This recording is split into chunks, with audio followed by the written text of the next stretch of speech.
Hello everyone, welcome you all. और आज हम बात करने वाले हैं कि scope of B L L B और एल एल बी क्या है। ठीक है, कि अगर कोई बच्चा एल एल बी या फिर बी एल एल बी करता है तो उसके बाद का स्कोप क्या है, इसके बारे में हम आज इस वीडियो में डिस्कशन करने वाले हैं। सबसे पहले अगर बात करें एल एल बी लिखा कैसे जाता है, तो एल एल बी लिखने का जो सही तरीका होता है वो एल एल डॉट बी होता है। बहुत सारे लोग लिखते हैं एल एल बी फिर यहाँ पे डॉट लगाते हैं, वो तरीका गलत होता है। सही तरीका हमारा क्या होता है, एल एल डॉट बी। और ये एक लैटिन वर्ड है, ठीक है, जिसका मतलब होता है लेक्स लीगम बैकलोरेस। ठीक है, और इंग्लिश में इसको हम कहते हैं bachelor of law, bachelor of law.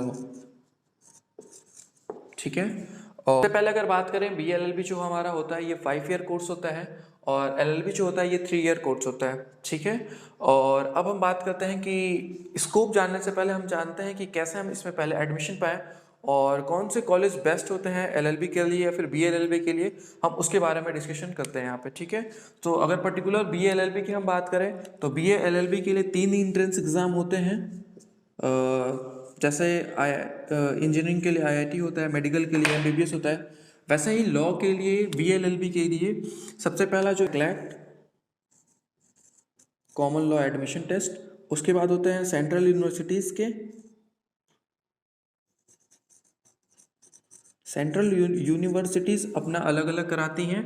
तीसरा होता है हमारा स्टेट यूनिवर्सिटीज़ में इसके एग्ज़ाम्स होते हैं।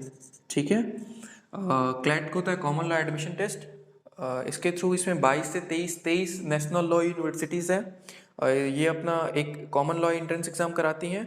सेंट्रल यूनिवर्सिटीज़ जो है ये हर यूनिवर्सिटी अपना अलग अलग कराता है, जैसे बी एच यू अपना अलग कराता है, डी यू अपना अलग कराता है, ए यू अपना अलग कराता है। तो वैसे ही सारे सेंट्रल यूनिवर्सिटीज़ जो हैं वो अपना अलग अलग एंट्रेंस एग्ज़ाम कराते हैं।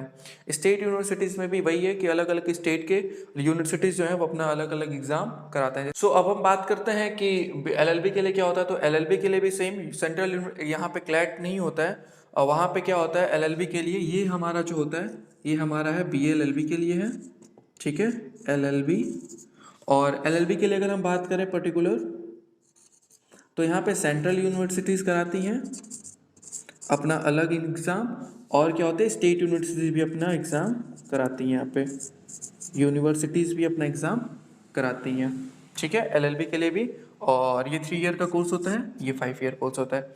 ठीक है, और अब हम स्कोप के बारे में बात करते हैं कि क्या है स्कोप। सो अगर आप इन यूनिवर्सिटी से करते हो, अगर आप क्लैट से करते हो, सो आपको प्लेसमेंट बहुत ईजिली मिल सकता है यहाँ पे। सेंट्रल यूनिवर्सिटीज़ में भी आप अगर जैसे बीएचयू से करते हो तो बीएचयू को फैक्ट्री ऑफ जजेस कहते हैं। ठीक है, स्टेट यूनिवर्सिटीज़ भी अच्छी मानी जाती हैं। वैसे यहाँ पे भी अगर आप सेंट्रल से करते हो तो बहुत ही अच्छा स्कोप है इसका। और मैं बात करने वाला हूँ अभी, आपको मैं डिटेल में बताऊंगा कि अगर आप एलएलबी करते हो या फिर बीएलएलबी करते हो तो क्या क्या आपके करियर ऑप्शंस हैं, किस किस फील्ड में आप जा सकते हो, और क्या क्या गवर्नमेंट वैकेंसीज हैं, प्राइवेट क्या क्या वैकेंसीज हैं, हर एक चीज़ के बारे में हम आपको इस वीडियो में बताने वाले हैं। और इस वीडियो में आगे बढ़ने से पहले कुछ चीज़ें थोड़ी पर्सनल मुझे शेयर करनी पड़ेगी, क्योंकि मैं डे नाइट स्टडी चैनल पे जो है कि मैं एलएलबी और बीएलएलबी एंट्रेंस एग्ज़ाम की प्रिपरेशन करा रहा हूँ। सो बहुत सारे बच्चे क्वेरी कर रहे थे कि सर आप एंट्रेंस एग्ज़ाम की प्रिपरेशन तो करा रहे हो लेकिन आपने अपने बारे में नहीं बताया। सो मैं थोड़ा बहुत आपको बता दूं कि मेरा नाम शुभम सिंह है, और आप ये जो मैंने अभी बताया कि बीएलएलबी के लिए 3 एंट्रेंस एग्ज़ाम होते हैं, सो मैंने ये तीनों एंट्रेंस एग्ज़ाम क्वालिफाई कर रखा है, और अभी मैं स्टेट यूनिवर्सिटीज़ में पढ़ रहा हूँ। ये बात मैंने अभी किसी को शेयर नहीं की थी, लेकिन अब मुझे ऑनलाइन पढ़ाना पड़ रहा है तो मुझे ये बात शेयर करनी पड़ रही है। क्लैट में मुझे एनएलयू कोची मिला था, और सेंट्रल यूनिवर्सिटी में मेरा बीएचयू भी हो चुका था, और यहाँ पे मैं अभी स्टेट यूनिवर्सिटीज़ में पढ़ाई कर रहा हूँ।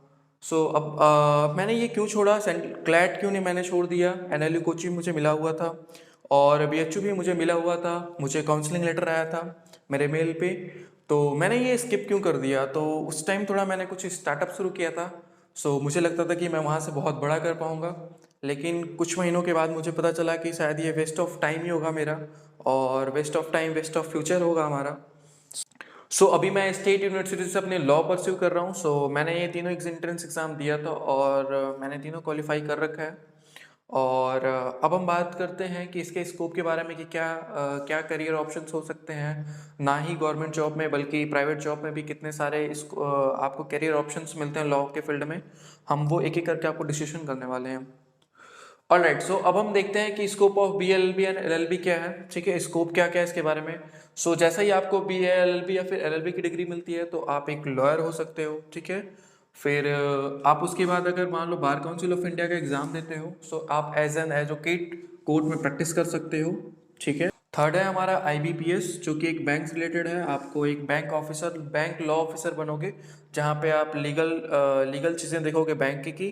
पब्लिक प्रोसिक्यूटर जो कि आप एक सरकारी वकील बन सकते हो। ठीक है, इसमें मिनिमम 7 साल की प्रैक्टिस चाहिए आपको, बार काउंसिल से एनरोल होना चाहिए और देन आप पब्लिक प्रोसिक्यूटर भी उस वहाँ पे बन सकते हो। नेक्स्ट है हमारा SEBI, security exchange board of India. इसमें भी लॉ से रिलेटेड पोस्ट निकलती हैं स्पेशली लॉ स्टूडेंट्स के लिए। सो ये भी एक बहुत ही अच्छी जॉब है और बहुत ही रेपुटेड लॉ ऑफिसर्स के पोस्ट पे आप पहुँचोगे। और नेक्स्ट हम बात करते हैं जैक के बारे में, तो जज एडवोकेट जनरल। जैसे मान लीजिए किसी का सपना होता है आर्मी में जाने का, तो आप लॉ के थ्रू यहाँ पे जा सकते हो। ठीक है, और ये इसमें आपको कोई रिटन एग्ज़ाम नहीं देना होता है, आपको सीधे SSB इंटरव्यू क्वालिफाई करना होगा और इसमें आपको मेरिट बेसिस पे लिया जाता है। मतलब आपका जितना भी LLB या BLL में रिजल्ट होगा, जो भी ओवरऑल आपका, आपको उसे उसके बेसिस पे सेलेक्ट किया जाएगा और देन आपको सीधे इंटरव्यू के लिए बुलाया जाएगा। अगर आप इंटरव्यू क्वालिफाई करते हैं तो आप सीधे इस एग्ज़ाम में क्वालिफाई कर जाओगे और सीधे आप एक जो आर्मी के वो लीगल मामले होते हैं आप उसमें as a law officer appoint हो जाते हो। नेक्स्ट है हमारा जुडिशल सर्विस। जैसे हर एक स्टेट जो कि बहुत सारे लॉ स्टूडेंट्स का सपना होता है एक जज बनने का, सो आप वहाँ से भी जा सकते हो। इसकी क्राइटेरिया क्या होती है कि आपको LLB या BLLB की डिग्री होनी चाहिए और ये हर एक स्टेट अपना अलग अलग एग्ज़ाम कराता है। जैसे बिहार का हो गया अलग, वो अपना कराता है, यूपी अपना अलग कराता है। सो हर एक स्टेट अपना जुडिशियल सर्विस का एग्ज़ाम अलग अलग अपना कराता है, अलग अलग पेपर पैटर्न होते हैं लेकिन सिलेबस सबका सेम होता है। और उसके बाद हम बात करते हैं MNC मल्टीनेशनल कंपनी में एज आप लॉयर वहाँ पे अपॉइंट हो सकते हो। जैसे मल्टीनेशनल कंपनी में जो भी लीगल मामले आएंगे, कॉपीराइट्स मामले आते हैं और ट्रेडमार्क, हॉलमार्क, ये सारी चीज़ों के बारे में आप अगर हो तो आपको मल्टीनेशनल कंपनी में आप डायरेक्ट क्या कर सकते हो, जा सकते हो। उसके बाद है हमारा लॉ फॉर्म में काम कर सकते हो। कोई बहुत सारे इस समय लॉ फॉर्म है, वहाँ पे बहुत अच्छे आपको प्लेसमेंट्स मिलते हैं, बहुत अच्छा स्कोप है उसका।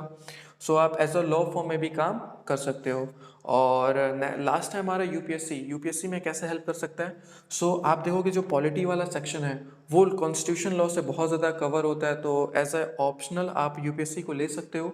ऑप्शनल में आपको 500 मार्क्स के मिल जाएंगे, तो वो पूरा लॉ आप पढ़े हो तो वो भी आपको बहुत ज़्यादा बेनिफिट देगा। और एक लॉ स्टूडेंट्स को और बेनिफिट ये होता है कि वो चीज़ें जो कॉन्स्टिट्यूशन में पढ़ी होती हैं वो चीज़ें पॉलिटी में यहाँ पे कवर की जाती हैं, तो आपको बहुत ही ज़्यादा बेनिफिट होगा यहाँ पे। ठीक है, तो ये सारे करियर ऑप्शन हैं, बहुत ही अच्छा स्कोप है इसका, बहुत ही वाइड स्कोप है इसका। हमने डिस्कस किया scope of BLLB and LLB। और इसमें अगर हम बात करें IBPS की बात करें या फिर सेबी की बात करें या फिर जैक में तो इंटरव्यू बेसिस पे होता है, जुडिशल सर्विस या फिर UPSC। अगर हम तीनों की बात करें, किस किस की बात करते हैं हम, IBPS, सेबी की, नेक्स्ट है हमारा जुडिशल सर्विस की बात करें और UPSC की बात करें, तो इन चारों एग्ज़ाम में क्या होता है कि 3 फेजेस में आपका एग्ज़ाम होगा। पहला जो होता है वो हमारा प्री होता है, दूसरा हमारा मेन होगा और तीसरा हमारा क्या होता है, इंटरव्यू होता है। ये 3 एग्ज़ाम आपको इसमें देने पड़ेंगे। बाकी जैसे ही आपको डिग्री मिलती है आप एक लॉयर होते हो, और अगर आप बार काउंसिल ऑफ इंडिया का एंट्रेंस क्वालिफाई करते हो, उसका पेपर क्वालिफाई करते हो, सो आप एक एडवोकेट हो जाते हो, पब्लिक प्रोसिक्यूटर, सरकारी वकील जिसको भी बोला जाता है। ठीक है, जैग में आप सीधे जा सकते हो अपने स्कोर के बेसिस पे। ठीक है, और इसमें मिनिमम आपको मैक्सिमम एज 27 ईयर्स है। 27 ईयर्स से पहले आपको क्या करना होगा इसमें क्वालिफाई, मतलब इसके लिए आप अप्लाई कर सकते हो। मैक्सिमम एज आपकी 27 रखी गई है। जुडिशियल सर्विस भी बहुत ही अच्छा एक स्कोप है बच्चों के लिए जो लॉ कर रहे हैं। मल्टीनेशनल कंपनी हो गया, लॉ फॉर्म हो गया और UPSC हो गया। सो आप देख सकते हो कितने सारे स्कोप हैं एक लॉ स्टूडेंट्स को यहाँ पे, और UPSC में भी बहुत ज़्यादा बेनिफिट मिलता है। ठीक है। और अगर आप किसी भी स्टेट यूनिवर्सिटी या फिर सेंट्रल यूनिवर्सिटी के लिए LLB या फिर BLLB एंट्रेंस एग्जाम की प्रिपरेशन करना चाहते हो, सो आज ही डे नाइट स्टडी चैनल के ऐप पे आपको इंस्टॉल करो, और वहाँ पे हम ये एकदम बहुत ही आसान लैंग्वेज में ही सारी चीज़ों को हम एकदम प्रॉपर सीक्वेंस में मैं आपको यहाँ पे पढ़ाने वाला हूँ। सो और कोई भी आपको कन्फ्यूज़न हो तैयारी से रिलेटेड, सो मैं इस वीडियो के नीचे डिस्क्रिप्शन बॉक्स में अपने ऑफिस का नंबर दे देता हूँ, आप वहाँ से क्वेरी कर सकते हो।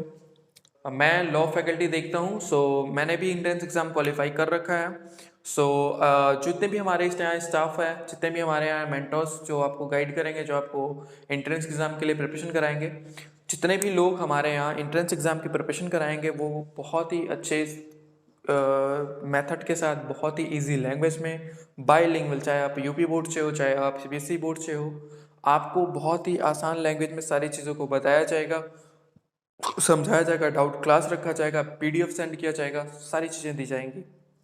मैं DNS पे एज अ लॉ फैकल्टी हूँ, मैं आपको यहाँ पे लॉ से रिलेटेड सारी चीज़ें पढ़ाऊँगा। बेसिक लॉ क्या होता है, एंट्रेंस में कैसे पूछा जाता है, और भी टीचर्स स्टाफ हैं जो कि आपको सारी चीज़ें गाइड करेंगे। इसमें जो मेजर सब्जेक्ट है हमारा लॉ, मैं आपको यहाँ पे लॉ पढ़ाने वाला हूँ। So thank you so much.